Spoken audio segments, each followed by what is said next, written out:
అండి, దానికి పేరు ఇంకా కనిపెట్ల, ఎక్స్-రేస్. ఇప్పుడు ఎక్స్ పెట్టి మాస్ పెట్టాడు, ఎక్స్ మాస్ సెలబ్రేషన్. ఎవరికి సెలబ్రేషన్? ఈ రోజున మనమందరం జాగ్రత్తగా వినాలి. దేవునికి స్తోత్ర. మొట్టమొదట భూచరిత్రలో దేవుడే మానవుడై దిగివచ్చిన ఆ గడియలో కలిగిన గొప్ప రక్షణానందం, పరలోక సైన్య సమూహాలే ఈ భూమి మీదకి దిగివచ్చి క్రొత్త పాట పాడినంత పరవశం. మంద కాపరులు మందలను మేపుతున్న గొర్రెల కాపరులు మందలను విడిచి పరుగులు పెట్టి దూత వర్తమానం విని ఇదిగో అత్యానందముతో మహా సంతోషముతో వెళ్ళి ప్రకటన చేసిన రక్షణార్థమైన ఒక పండుగ.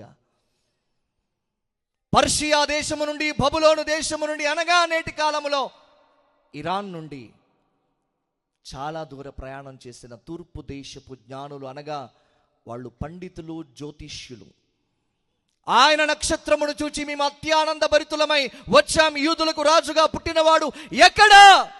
వెతికి వెతికి తడువులాడుకొని, ప్రైజ్ ద లార్డ్, ప్రభు పాదాల చెంత చేరి ఆయనను పూజించి ఆయనకు కానుకలు సమర్పించిన పరవశం ఈ పండుగ. స్తోత్ర. చరిత్ర కన్నా ఆధ్యాత్మికంగా మనం తెలుసుకోవలసిన విషయం ఏంటంటే, దేవునికి స్తోత్ర, క్రీస్తు ఆరాధనలో ఉన్న ప్రత్యేకత ఏంటి? క్రీస్తును ఎందుకు ఆరాధించాలి?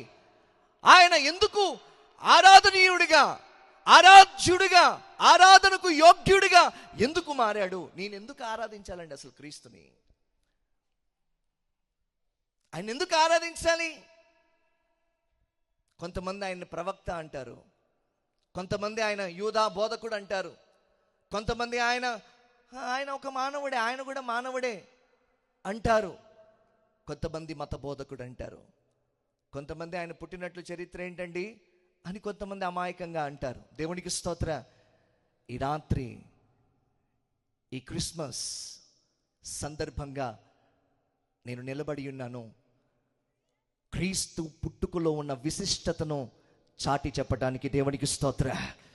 క్రీస్తులో ఉన్న దైవత్వాన్ని, క్రీస్తులో ఉన్న దైవత్వాన్ని, అదృశ్యమైన ఆయన మహిమను నేను మీ కళ్ళు ఎదుట తీసుకుని రావటానికి ప్రభువుపై ఆనుకున్నాను. దేవునికి స్తోత్ర.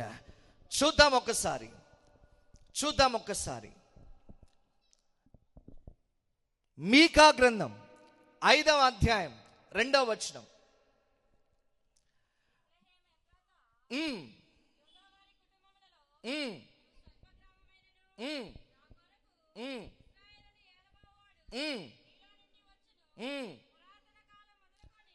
ఇజ్రాయేలును ఏలబోవాడు నీలో నుండి వచ్చును అని అంతటితోనే ఆఫ్ చేస్తారు. ఎవరైనా అంతటితోనే ఆగిపోతారు. కానీ ఇక్కడ మనం ఆగి ఆలోచన చేయాల్సింది ఏంటో తెలుసా? పురాతన కాలము నుండి శాశ్వత కాలము వరకు ఆయన ప్రత్యక్షమగుచు ఉన్నాడు. గట్టిగా స్తోత్రం చెప్పండి. ఇంకా పుట్టలే, క్రీస్తు ఇంకా భూమి మీదకి రాలే. 8వ శతాబ్దంలో, క్రీస్తు పూర్వం 8వ శతాబ్దంలో మీకా ప్రవచిస్తున్నాడు, ఆయన రాబోతున్నాడు. కానీ ఆయన శాశ్వత కాలము నుండి శాశ్వత కాలము వరకు ఉండేవాడు. గట్టిగా స్తోత్రం చెప్పండి. ప్రత్యక్షమగుచూ ఉన్నాడు ఆయన.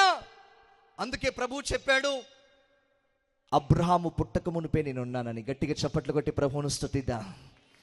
అబ్రహాము పుట్టక మునిపే నేనున్నాను. అప్పుడున్న యూదులకి, పరిసయ్యులకి, ధర్మశాస్త్ర బోధకులకి ఆశ్చర్యం